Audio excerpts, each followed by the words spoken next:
সামনে পুলিশ ছিল। আপনারা আওয়ামী লীগ থেকে সুবিধা নিয়েছেন, আজকে জনগণকে রুখে দিয়ে জনগণের বিপক্ষে যে আপনারা কথা বলেছেন। আমরা দেখেছিলাম আওয়ামী লীগের অধীনে তারা মেয়র নির্বাচন করেছিল। যে রাজনৈতিক দল তাদের কাছে প্রশ্ন করতে চাই, আপনারা ইহুদি মতবাদ মানবেন নাকি রাসূল সাল্লাল্লাহু আলাইহি ওয়াসাল্লামের মতবাদ মানবেন? রাষ্ট্রীয় ক্ষমতায় যাওয়ার জন্য পশ্চিমাদের সাথে আঘাত করে সেই ইহুদি মতবাদকে বাংলাদেশের মানুষকে এর উপরে চাপিয়ে দেওয়া যাবে না। বাংলাদেশের মানুষ এই চাপিয়ে দেওয়া মতবাদকে বিশ্বাস করে না। সেই ইহুদি মতবাদ ইসরায়েলের রাষ্ট্রনায়ক নেতানিয়াহু, আপনারা দেখেছেন বিশ্বের বিবেকবান মানুষগুলো যখন ইরান নিয়ে গাজার অভিমুখে যাচ্ছিল, শিশুদের খাবার দেওয়ার জন্য, নারীদের খাবার দেওয়ার জন্য তারা কোনো যুদ্ধক্ষেত্র রণক্ষেত্র তৈরি করতে গিয়েছিল না। তারা গিয়েছিল ওখানে সেই খাবার নিয়ে, সেই খাবার দিতে দেয়নি।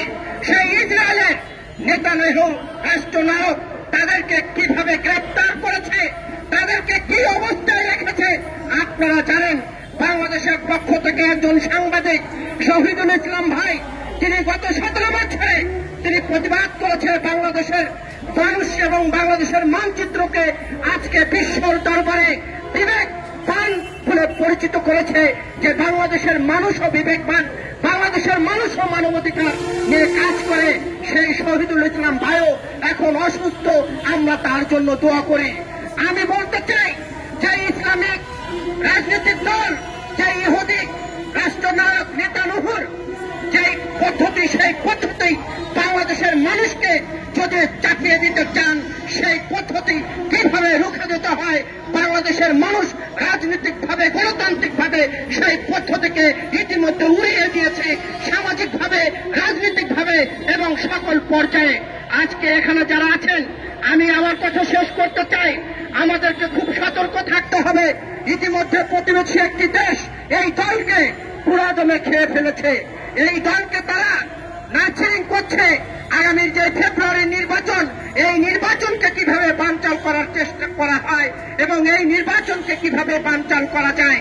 গতকালকে আমি যে কথাটি বলে শেষ করতে চাই, চরমুনায় বলেছেন যারা নির্বাচন অতি তাড়াতাড়ি চান তারা নাকি ভারতের পায়ে পা দিয়েছে, ভারতের খপ্পরে পড়েছে।